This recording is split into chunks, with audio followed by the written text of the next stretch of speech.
dan langkah-langkah yang harus segera dilakukan untuk mencegah terjadinya insiden serupa. Kita harus memastikan setiap titik perlintasan kereta itu harus ada pengamanan, harus ada petugas yang menjaga. Kita semua tentunya berduka atas insiden kecelakaan kereta api tadi malam. Tentunya kita mendoakan kepada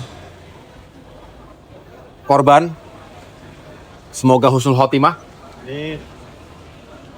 dan diterima segala kebaikannya selama hidup di dunia. Dan tentunya juga kita doakan semoga keluarga ini tinggalkan diberikan ketabahan.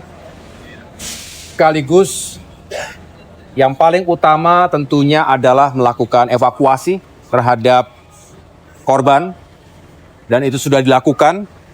Bisa dikatakan semua sudah berhasil dievakuasi, dikeluarkan dari gerbong yang tertabrak tadi malam. Dan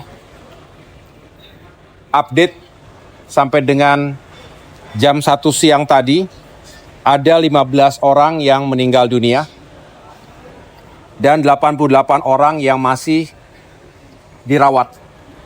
Termasuk ada 3 yang tadinya terjepit bisa kita evakuasi dan masih dalam perawatan di rumah sakit.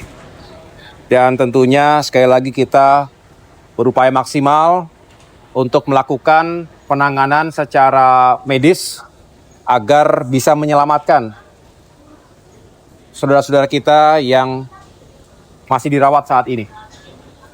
Jadi tahapan pertama itu evakuasi para penumpang.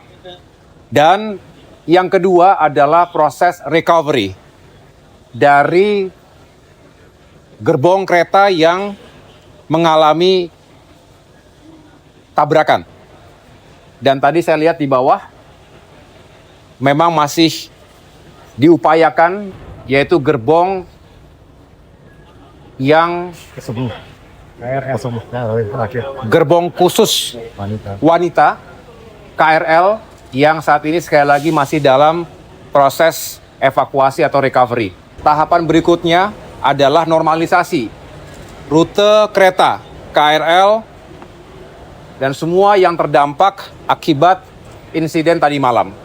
Ini juga yang sedang dikawal oleh PT KAI dan semua berupaya agar prosesnya cepat tapi juga tuntas.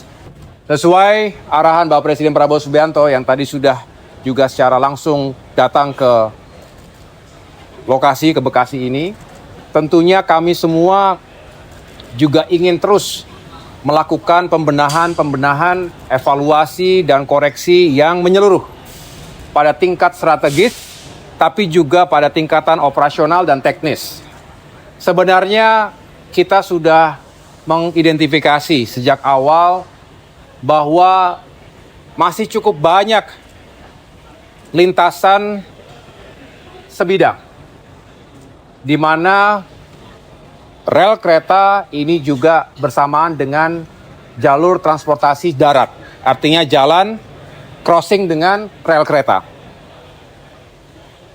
Kita akan investigasi dan saya belum bisa menjelaskan secara final karena KNKT lah yang nanti memiliki otoritas untuk melakukan investigasi secara menyeluruh.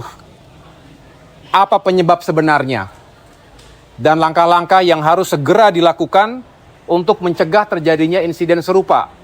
Kita harus memastikan setiap titik perlintasan kereta itu harus ada pengamanan, harus ada petugas yang menjaga. Dan tentunya pada tahapan berikutnya kita harus menghadirkan solusi infrastruktur. Apa yang dinamakan sebagai solusi infrastruktur selain pengamanan tadi? Artinya jika memang ada sejumlah lokasi yang benar-benar strategis karena padat sekali, bukan hanya telah mengakibatkan kemacetan yang parah dalam trafik sehari-hari, tapi juga tadi berpotensi pada bahaya yang menyebabkan maut.